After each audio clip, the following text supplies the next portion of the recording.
हमारी पूरी डिजिटल दुनिया प्रोसेसर की एक छोटी सी धड़कन से लेकर बड़े बड़े क्लाउड सर्वर तक कुछ बहुत ही बेसिक आइडियाज पर काम करती है।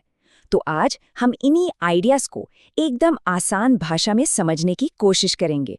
चलिए शुरू करते हैं। अच्छा, कभी सोचा है कि कंप्यूटर का सोचना क्या कोई जादू है? बिल्कुल नहीं।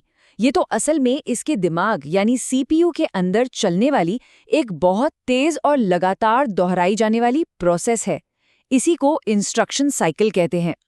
जी हाँ, यही है कंप्यूटर का असली दिल, इंस्ट्रक्शन साइकिल। ये वो धुन है, वो रिदम है जो हर मशीन में जान डाल देती है।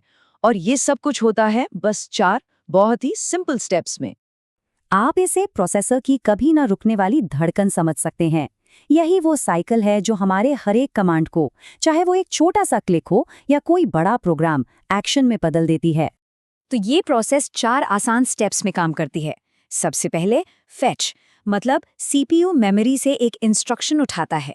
फिर डीकोड, वो ये समझता है कि इस इंस्ट्रक्शन का मतलब आखिर है क्या। तीसरा स्टेप है एग्जीक्यूट, यहाँ पर असली काम होता है, जैसे कोई कैलकुलेशन करना। और आखिर में स्टोर, जो भी नतीजा आया उसे वापस मेमोरी में सेव कर दिया जाता है। और मजे की बात यह है कि ये साइकिल 1 सेकंड में अरबों बार दोहराई जाती है। तो अब हम ये तो जान गए कि कंप्यूटर सोचता कैसे है।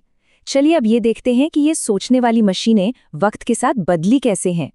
ये टाइमलाइन टेक्नोलॉजी के एक कमाल के सफर को दिखाती है। शुरुआत हुई वैक्यूम ट्यूब वाले कमरे जितने बड़े कंप्यूटर से, फिर आई ट्रांजिस्टर्स और उसके बाद माइक्रोप्रोसेसर्स। हर पीढ़ी ने मशीनों को छोटा, तेज और कहीं ज्यादा पावरफुल बनाया। और आज हम एआई के दौर में हैं। ठीक है, तो हमारे पास ये पावरफुल मशीनें तो हैं, पर अगला सवाल ये उठता है कि हम इन्हें बताते कैसे हैं कि आखिर करना क्या है। देखिए, मशीनों से बात करने के लिए हमें लैंग्वेजेस की जरूरत पड़ती है। ये कुछ बेसिक प्रोग्रामिंग लैंग्वेजेस हैं, जैसे कि सी, जिसे सभी भाषाओं की जननी भी कहते हैं, या फिर पाइथन, जो अपनी सिंप्लिसिटी के लिए मशहूर है।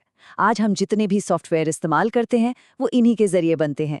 कमांड्स भी आप देखिए 2 तरह के होते हैं। इंटरनल कमांड्स वो हैं जो ऑपरेटिंग सिस्टम का ही एक हिस्सा होते हैं और हमेशा मौजूद रहते हैं। और एक्सटर्नल कमांड्स अलग प्रोग्राम होते हैं जिन्हें ज़रूरत पड़ने पर चलाया जाता है। ये जो तरीका है, ये आज भी इस सिस्टम डिज़ाइन का एक बेसिक प्रिंसिपल है।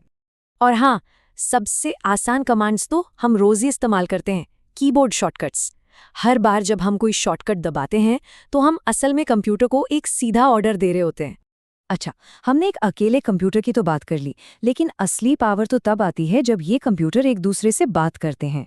और इसी बातचीत के लिए जो यूनिवर्सल रूल बुक है, उसे OSI मॉडल कहते हैं। अब देखिए, इस मॉडल में 7 लेयर्स हैं और हर लेयर का एक अपना खास काम है।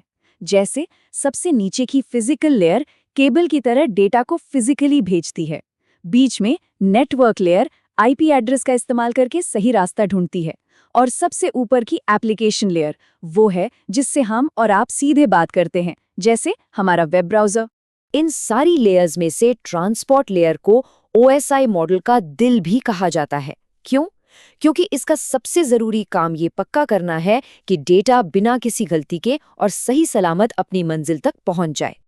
तो चलिए अब इन सारे कॉन्सेप्ट्स को एक साथ लाते हैं और देखते हैं कि ये उस टेक्नोलॉजी को पावर कैसे देते हैं जिस पर हम आज सबसे ज़्यादा डिपेंड करते हैं, यानी कि क्लाउड कंप्यूटिंग। ये सबसे बेसिक क्लाउड मॉडल है जो आपको सर्वर और स्टोरेज जैसा रॉ हार्डवेयर देता है। ये कुछ ऐसा है जैसे आपने किराए पर एक खाली प्लॉट ले लिया हो। अब घर आपको खुद बनाना है। इसकी अगली लेयर है पाज, जो आपको ऑपरेटिंग सिस्टम और डेवलपमेंट टूल्स भी देती है। इससे डेवलपर्स के लिए सॉफ्टवेयर बनाना आसान हो जाता है।